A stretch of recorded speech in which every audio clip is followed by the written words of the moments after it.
मदन जी, मदन जी,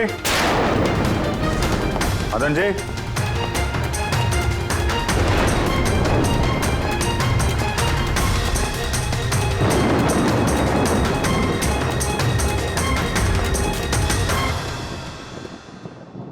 दया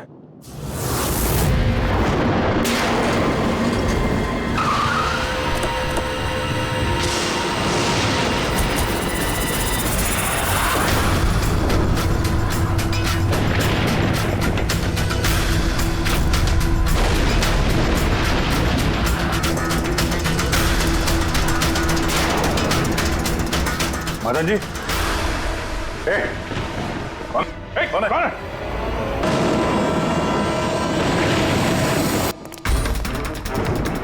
Abhijit sir, आने में देर हो गई।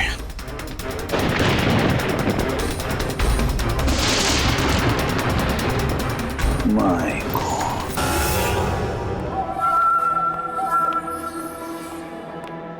ये लीजिए। आराम से, आराम से।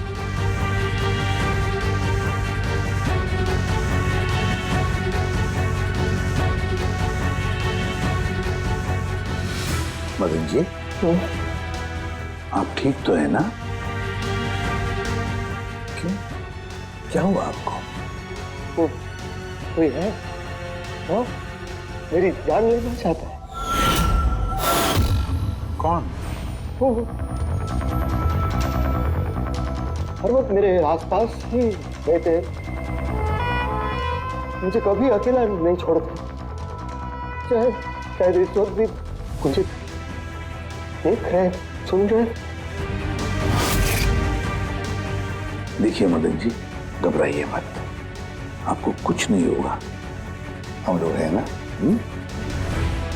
मदन जी, आप किसकी बात कर रहे हैं? कौन कौन आपके पीछे पड़ा हुआ है? पुतले, कठपुतलियां। कठपुतलियां? हाँ, नहीं मतलब वो टाइप की नहीं, मतलब जो बेजान हो, किसी के इशारे पे नाचे। ये कठपुतलियां बातें करती, मदन जी बोलती है, खुद चलती फिरती।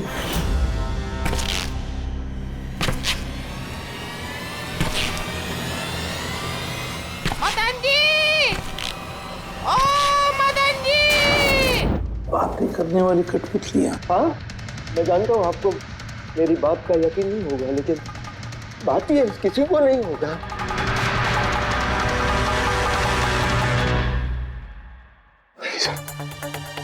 आपने से कठपुतलियों के बारे में सुना है? नहीं। जानते हैं कुछ दिन पहले मेरे साथ क्या हुआ था? उस दिन मेरा बर्थडे था, घर की बेल बजी, मुझे लगा मेरे दोस्त मुझे मिलने आए हैं।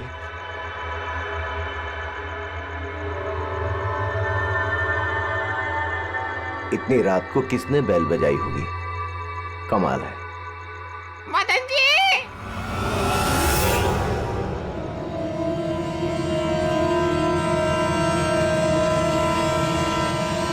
कौन? दिखाई नहीं दे रहा, मैं हूँ।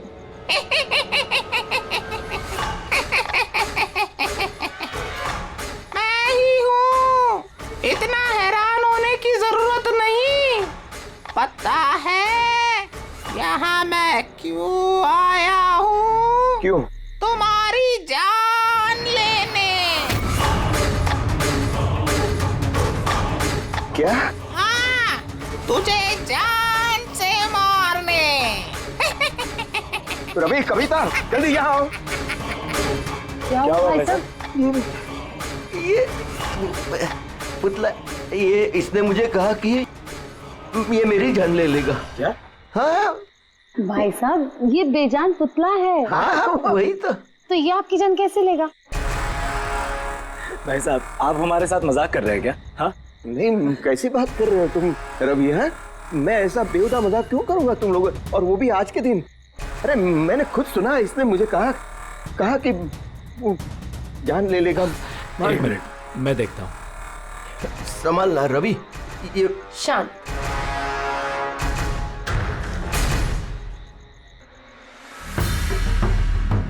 तो ऐसा अब लगता है शायद आपके साथ किसी ने मजाक किया है। इस लकड़ी के पुतले के अंदर किसी ने शायद स्पीकर फिट किया होगा। चेक करो कहीं स्पीकर होगा।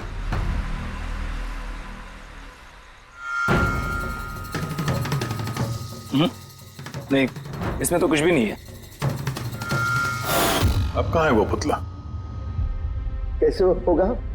मैं उसी टाइम उसे तोड़ मोड़ के जला के खत्म कर दी। धमकी दी थी मुझे, उसे मैं कैसे ऐसे ही छोड़ देता है? क्या आपने वाकई देखा था? हाँ, मैं मदन जी, हो सकता है आपको कोई सपना अपना आया। वही अकेला देखा मैं, और एक बार नहीं, ऐसा मेरे साथ थोड़े दिन बाद भी। मुझे लगता है कि मदन जी को मारने का सबसे अच्छा तरीका ये है कि उनके सीने में चाकू घोंप दिया जाए। उससे तो पूरा फर्श खून से गंदा हो जाएगा। सबसे बेस्ट तरीका है मदन जी को जहर दिया जाए। एक काम करते हैं, क्यों ना उनका गला ही दबा दिया जाए? तो आप ही बता दीजिए मदन जी, आप कैसे मरना पसंद करेंगे?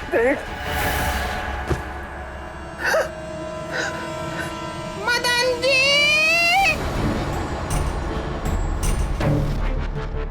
कहाँ चले?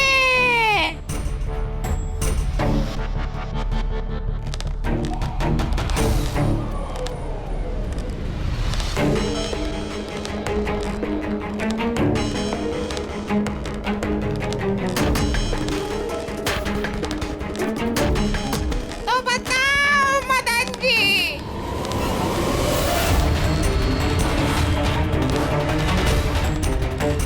कौन से तरीके से मरना चाहोगे? बोलो मदन जी, बोलो।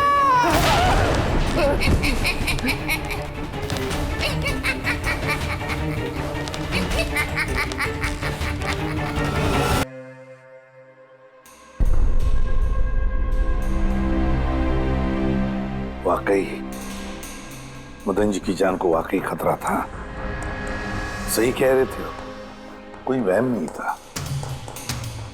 सर मतलब ये मदन जी का खून इस कठपुतली ने किया? क्या बकवास कर रहे हो यार? कठपुतली खून थोड़ी ना कर सकती है। तो फिर खून किसने किया होगा? उसी ने फ्रेडी, उसी ने जो कठपुतली का खेल खेलना जानता है। जब हम लोग यहाँ पर आए तब कठपुतली के हाथ में ये चाकू था। सारे सबूत तो इसी की तरफ इशारा कर रहे हैं। खून इसी ने किया है। भैया प्लीज प्लीज, ये भैया को। सर, इस पुतले ने खुद नहीं किया। एक मिनट, आप लोग कौन हैं? सर, मैं कविता हूँ, इनकी पत्नी, और ये मदन भैया हैं, इनके बड़े भाई, ये रवि हैं। तो आप लोग अब तक क्या कर रहे थे? कहाँ थे आप? सर, आज हमारी मैरिज एनिवर्सरी है, इसलिए हम बाहर डिनर के लिए गए थे। हमने मदन भैया को भी कहा था साथ में आने के लिए, लेकिन उन्होंने मना कर दिया। और ये सब ठीक है, मदन जी का खून इस पुतले ने नहीं किया? हाँ सर, इस पुतले ने खून नहीं किया। आप जानती हैं खूनी को? मुझे पूरा यकीन है, इनका खून शार्दुल ने किया है। वो इनसे बदला लेना चाहता था। ये शार्दुल है कौन? किस बात का बदला लेना चाहता था? शार्दुल एक पेंटाकोलिस्ट और वॉइस ओवर आर्टिस्ट था। मदन भैया और रवि के बड़े भैया अंकुश भैया के बचपन का दोस्त। अंकुश भैया को शार्दुल से बचपन से ही बहुत लगाव था। जब उन्होंने देखा कि शार्दुल जिंदगी में कितनी ठोकरें खा रहा है, तो 5 साल पहले उन्होंने अपना घर शार्दुल को दे दिया ताकि वो वहां से अपना थिएटर ग्रुप चला सके। हालांकि वो लोग कभी अंकुश भैया को किराए के पैसे नहीं दे पाए, मगर अंकुश भैया को इस बात से कभी कोई तकलीफ नहीं हुई। क्योंकि वो जानते थे कि इस कला में इतने पैसे नहीं हैं। शार्दुल और उनके स्टूडेंट्स अंकुश भैया के घर से ही अपनी वेंटर कॉलेज की प्रैक्टिस किया करते थे। कठपुतलियों से बातें करवाने की इस कला का घंटों बैठकर रियाज किया करते थे। तो एक चीज तुम लोग अच्छे से समझ जाओ, वेंट्रिलोक्विज्म की कला आसान नहीं है, लेकिन ये इतना भी मुश्किल नहीं है। इस कला को करने की तकनीक इसके नाम में छिपी है। वेंट्रिलोक्विज्म एक लैटिन शब्द है जिसमें वेंटर का मतलब पेट और लोक्वी मतलब बोलना, और वेंट्रिलोक्विज्म मतलब पेट से बोलना। जैसे हेलो गौरव, कैसे हो तुम? फिर एक दिन अंकुश भैया गुजर गए और सब कुछ बदल गया।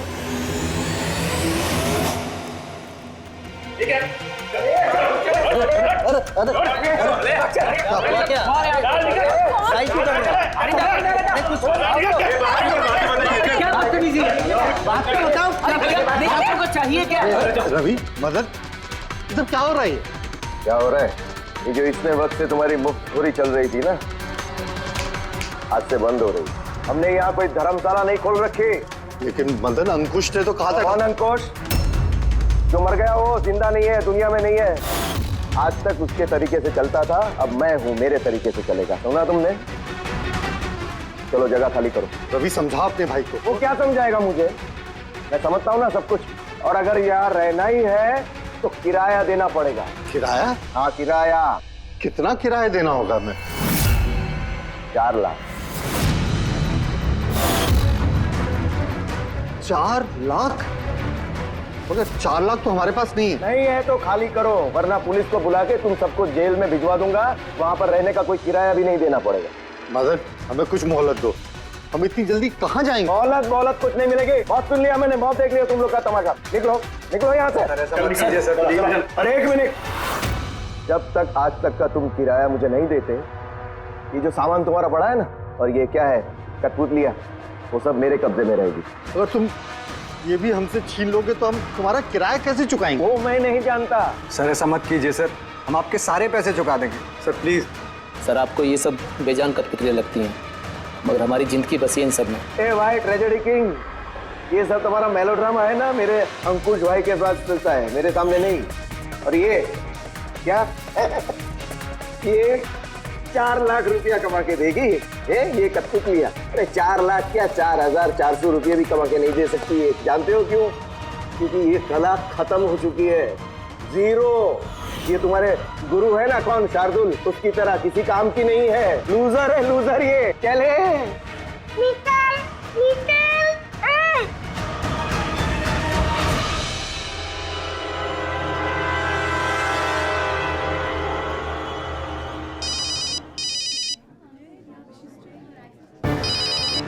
ये भी ना।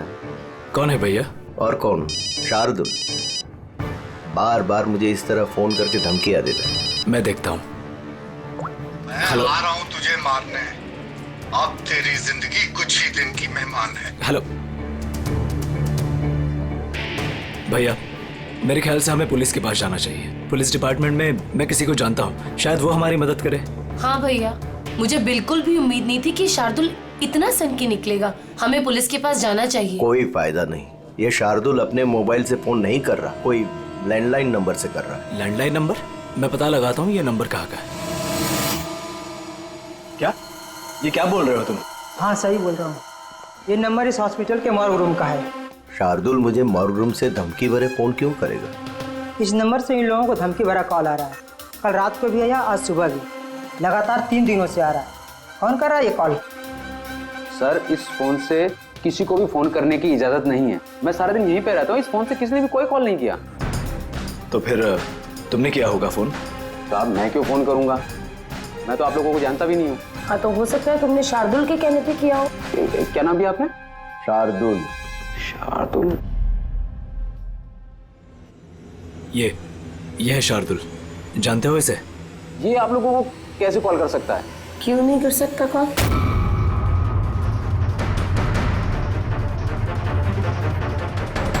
ये कैसा हो गया? शार्दुल 3 दिन पहले इनकी मौत हो चुकी है, तो फिर ये फोन कैसे कर सकते हैं? पर इनकी मौत हुई कैसे? इन्होंने शराब पी रखी थी, एक कार इनको उड़ा के चली गई।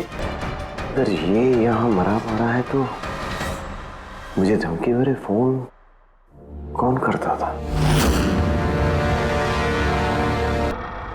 सर पुलिस रिकॉर्ड के मुताबिक तो ये सारे कॉल्स मौके लैंडलाइन से आए थे।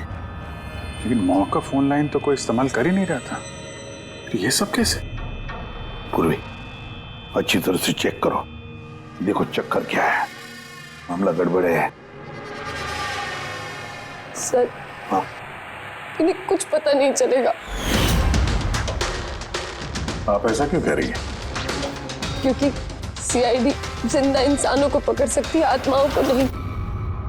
और मैं जानती हूँ ये सब शार्दुल की आत्मा ने किया है।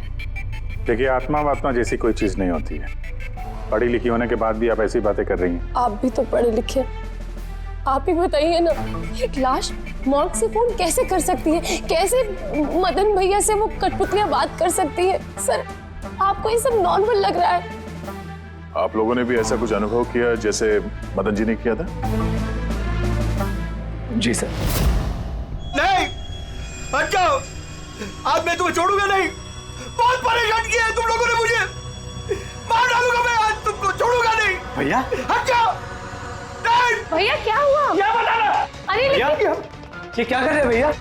भैया क्या? कठपुतलियां आए हैं, दूर रहना। कठपुतलियां? हाँ, मारने आई है मुझे, मैंने कहा था ना। भैया एक बात तो सुनिए। क्या कर रहे हैं आप?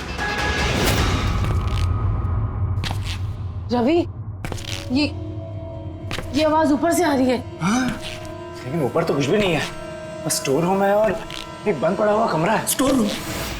हाँ, उस स्टोर रूम में तो मैंने सारी कठपुतलियां बड़े से बक्से में ताला लगा के बंद करके रखी है। कठपुतलियां? क्या वो सारी बाहर आ गई? कैसे? क्या?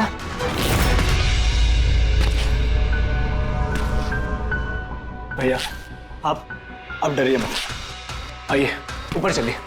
रवि लेकिन चलो चलिए, आराम से संभल के।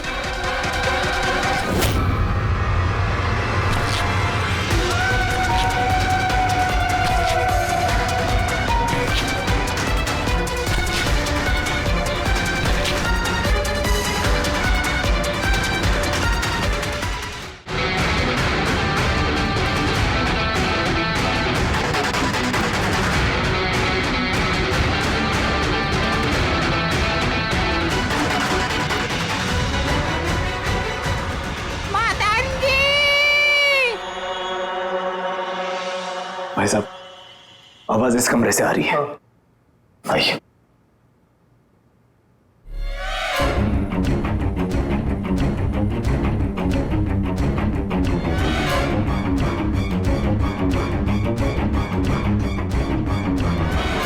मदन जी,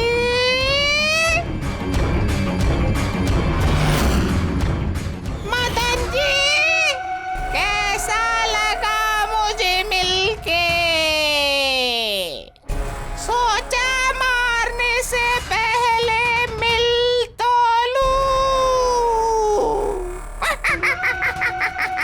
मैंने कहा था बातें करते हैं।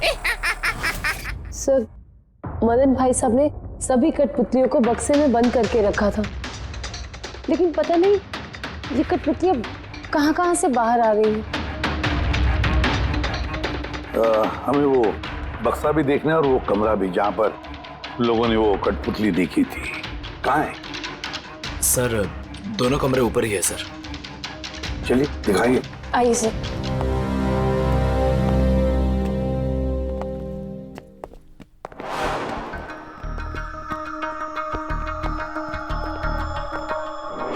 सर पैरों की आवाज हमने कॉरिडोर में सुनी थी और वो पुतला हमने यहाँ इस जगह पर देखा था सर।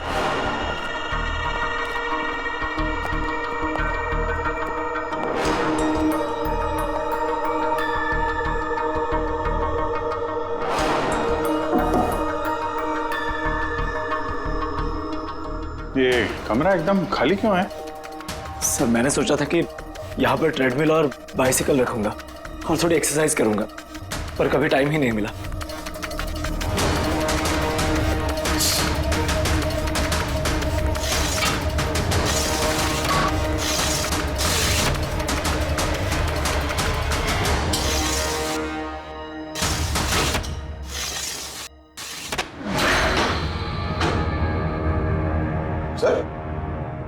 तो बंद ही नहीं हो रहा।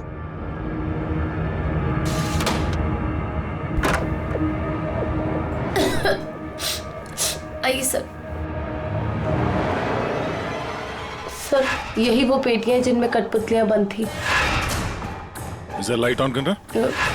जी।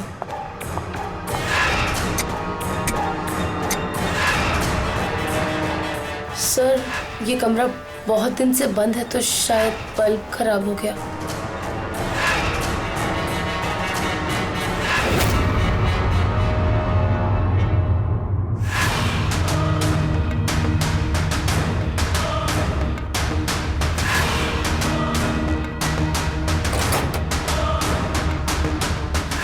सर सारे पेटियों पे ताला लगा है।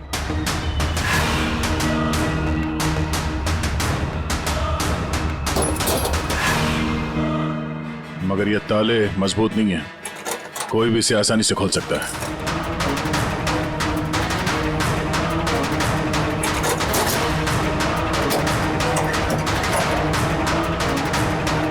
इतने सारे पुतले,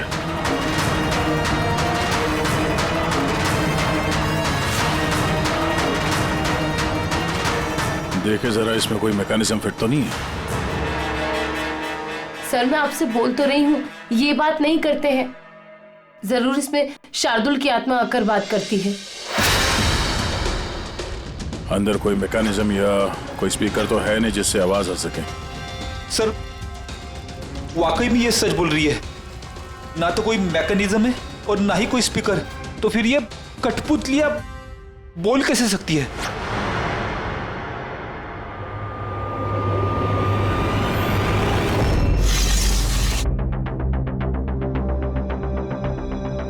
लॉक खराब है। लॉक खराब है सर। यहाँ से तो कोई भी आसानी से अंदर आ सकता है। सीढ़ी वीढ़ी लगाए या बाइक वाइक लगाए तो भी आसानी से ऊपर आ सकते हैं। और जो भी कोई आसानी से इस कमरे में आ सकता है वो बक्से में बंद पड़े कठपुतलियों को उठाकर बाहर ले जाकर कहीं भी रख सकता है, जैसे यहाँ रखा था तुम लोगों को डराने के लिए। सर मतलब कोई आत्मा नहीं है? अरे छोड़ो आत्मा, आत्मा कभी होती ही नहीं है। ये तो वही हो सकता है जिस घर का चप्पा चप्पा जानता है, चप्पा चप्पा जानता है। और तो और कठपुतलियों के बारे में भी अच्छी मालूमात रखता है। और ये हो सकते हैं शार्दुल के स्टूडेंट्स। शार्दुल के स्टूडेंट्स पता लगाना पड़ेगा ये शार्दुल के स्टूडेंट्स इस वक्त है कहां और कर क्या रहे हैं। हाय, मेरा नाम है फ्रीडा। मेरा नाम दीपेश। मेरा नाम है तरल। और मेरा नाम है लोचन।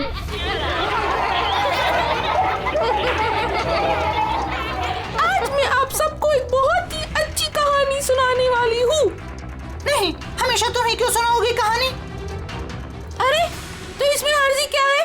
हाँ, फ्रीडा तुम्हें हमेशा सबसे अच्छा रोल चाहिए होता है। हाँ दीपेश, तुमने बिल्कुल सही कहा। मेहनत हम करते हैं और फेमस तुम होती हो। तुम्हारी कठपुतली का भी यही कहना है। सर समझ में नहीं आ रहा सर, ये कठपुतली बात कैसे कर रही है? अरे पंकज, एक कला है आवाज बदलने की कला। इसे कहते हैं वेंट्रिकुलिज्म। बिल्कुल, बात तो यही लोग कर रहे हैं, लेकिन लगता है कि ये आवाज कठपुतली के मुंह से निकल रही है।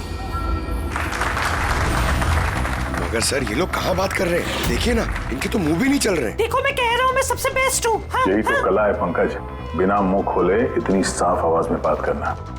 आवाज यहाँ पेट से निकलती है। वो आत्मा भी इसी कला की पैदाइश थी।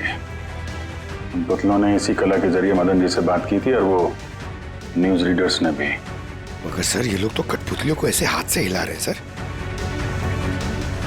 हाँ तो ऐसे तो होता है पेट शो में। मगर सर मदन जी ने वो पुतला देखा था, उसे तो कोई हाथ से नहीं हिला रहा था, ना ही कोई बात कर रहा था ऐसे। शायद कोई मैकेनिज्म फिट किया होगा उन पुतलों में जो किसी रिमोट कंट्रोल से ऑपरेट होता होगा। सर मगर रवि ने बोला था कि उसके अंदर कुछ भी नहीं था, कुछ भी नहीं था। साउंड मैकेनिज्म नहीं मिला था, लेकिन उसके सर के अंदर कोई मैकेनिज्म था जिसकी वजह से उसका सर और मुंह हिल रहा था, जो शायद रवि को दिखा नहीं। सी कठपुतलियां बनाना शार्दुल या उसके किसी स्टूडेंट का ही काम हो सकता है। जो मदन जी के घर का चप्पा चप्पा अच्छी तरह से जानता है, इन्हें पता होगा उस खिड़की के बारे में जिसका लाश टूटा हुआ था।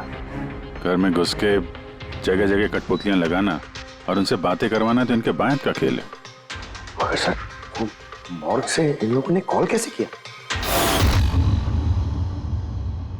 सर। हाँ सर पता चल गया कि मॉर्ग रूम वाले फोन कैसे आ रहे हैं। कैसे?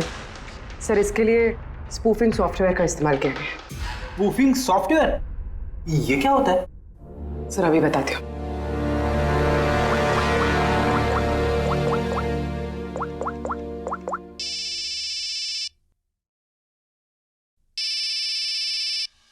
अरे यार, मेरी वाइफ को भी अभी फोन करना था। सर, मैं बिजली का बिल भरना फिर से भूल गया हूँ। शायद बिजली कट गई होगी। डांटने के लिए मुझे फोन किया होगा। फोन उठाऊं क्या? ले लो, जाओ जल्दी बात करो। हेलो, हाँ, मैं घर आने से पहले बिजली का बिल भर दूंगा। क्या फ्रेडी सर, इस बार बिजली कट ही जाएगी। अरे पूर्वी, तुमने फोन किया? मगर ये तो मेरी वाइफ का फोन नंबर है। पूर्वी, ये कैसे किया? सर ये तो स्पूफिंग सॉफ्टवेयर का कमाल है। फोन कहीं से भी करो, नंबर वही दिखाओ जो आप चाहते हो। ये सॉफ्टवेयर तुम्हें मिला कहाँ से? सर साइबर यूनिट से लिया है। सर इसकी मदद से सिर्फ नंबर ही नहीं बल्कि इंसान अपनी लोकेशन भी गलत बता सकता है। अरे बाप रे, सर ये तो बड़ा खतरनाक सॉफ्टवेयर है। हाँ, खूनी ने मॉर्ग का नंबर इसलिए चुना ताकि हमें लगे कि ये सारा चक्कर शार्दुल की आत्मा का है। शार्दुल की आत्मा का। अच्छा बच्चों, आप लोगों को मिलके बहुत मजा आया। अगली बार फिर मिलेंगे। बाय। संभाल के बच्चे, संभाल के। Bye bye bye bye. जी कहिए, क्या मैं आपकी मदद कर सकता हूँ? जी हाँ, आप लोग मदद नहीं करेंगे तो और कौन करेगा? दरअसल हम ये जानना चाहते हैं कि मदन जी को डराने का प्लान आप में से किसका था? हम लोग कुछ समझे नहीं। अच्छा, तुम लोग भी नहीं समझे? हाँ? नहीं सर। अभी नहीं समझा? मैं निर्दोष हूँ। बहुत हंसी आ रही। हाँ? एक आदमी की जान चली गई, तुम सबको बहुत हंसी आ रही है। जान? किसकी जान? मदन जी की। फोन हुआ है उनका सीआईडी से हम लोग। सीआईडी? जी हाँ, सीआईडी। और हमारे शक के दायरे में हो तुम सब।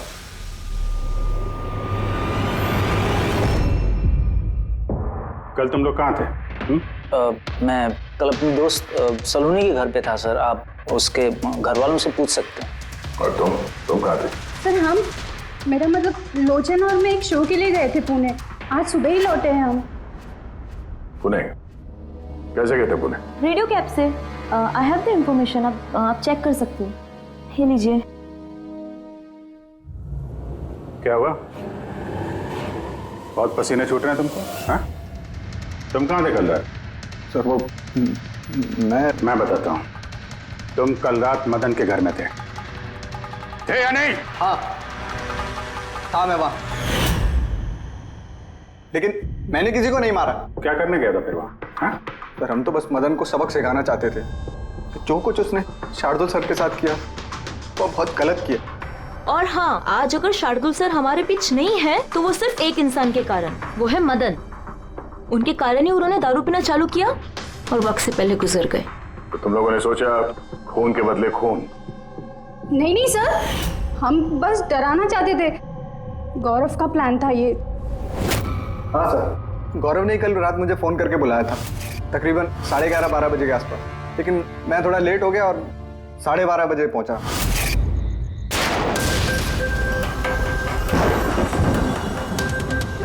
आज तो वैसे ही बहुत लेट हो गया, मार ही डालेगा गौरव मुझे। चला गया शायद अंदर, अब इससे इशारा कैसे करूं?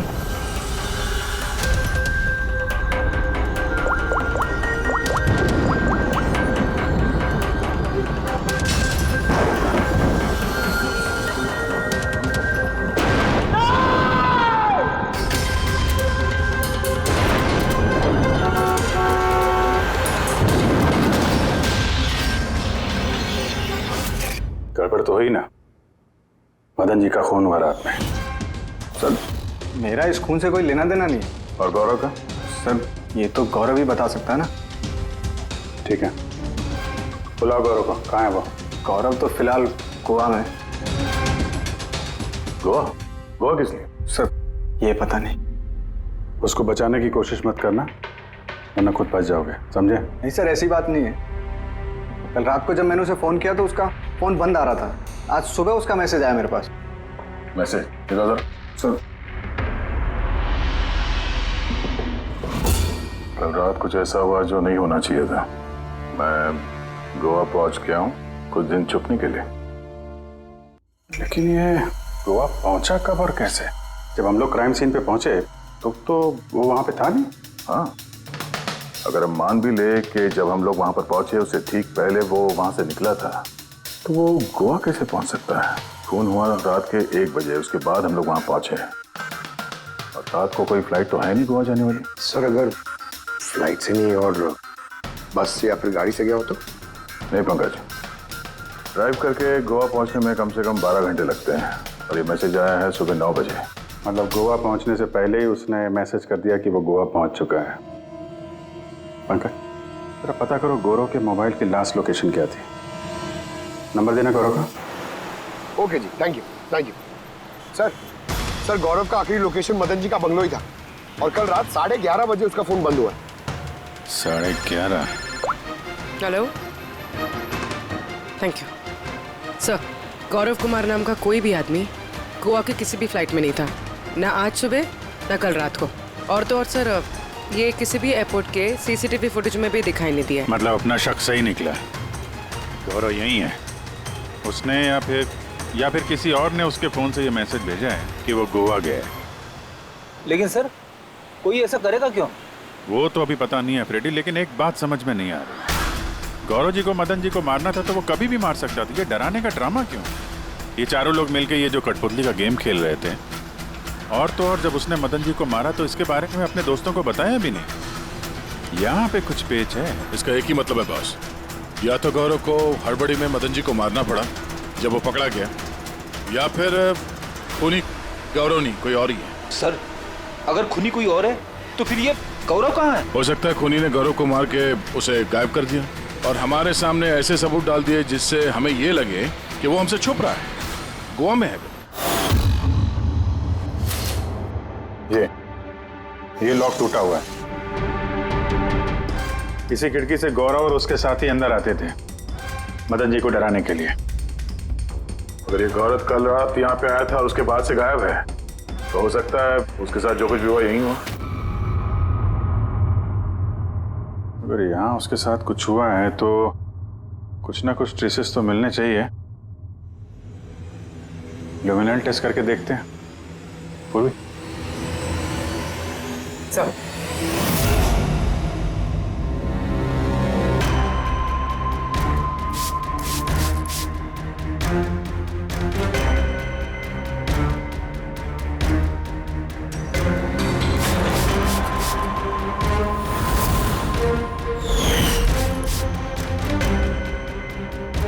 आपका शक सही था, यहाँ पर तो खून है।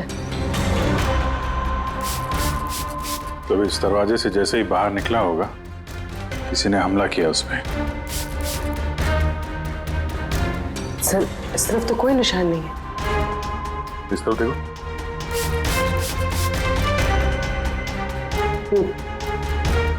आगे देखो।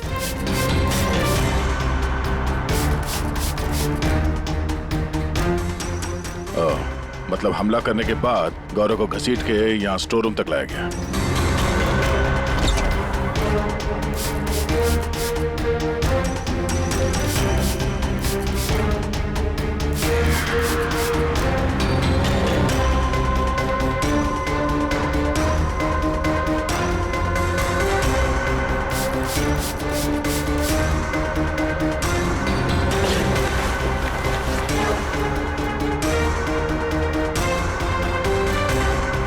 सर खून की बूंदें तो यहाँ तक है, मतलब गौरव को यहीं पर। और हम लोग यहाँ पर आए और हमें पता भी नहीं चला। और अब यहाँ से गायब। लगता है अब बॉडी को ठिकाने लगा रहे होंगे।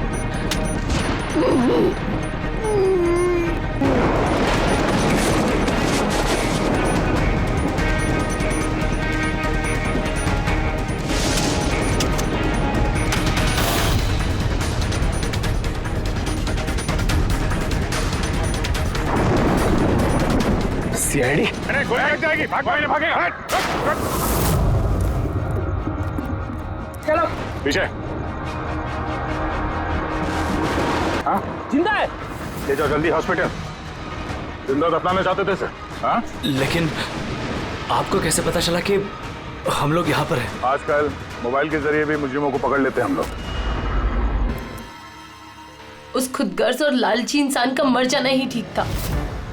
अंकुश भैया की मौत के बाद मदन भैया अकेले ही सारी प्रॉपर्टी हड़प जाना चाहते थे। हमें क्या मिलता?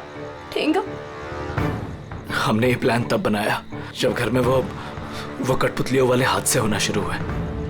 हम जानते थे सर कि कोई आत्मा वात्मा का चक्कर नहीं है, इसीलिए हम एक रात जागे ताकि इस कठपुतली के राज से पर्दाफाश कर सके। और फिर तुम लोगों ने गौरव को पकड़ लिया। हाँ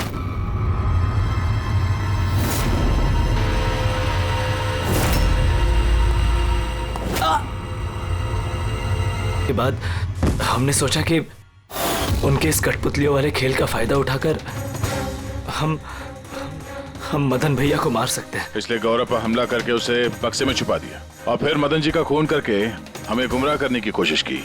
ये दिखाना चाह के खून पुतले ने किया है। हाँ? हमें मालूम था कि सीआईडी कभी भी आत्मा की कहानी और कठपुतलियों के खेल पर विश्वास नहीं करेगी और आपका सीधा शक जाएगा शार्दुल के स्टूडेंट्स पर, खास करके गौरव पे।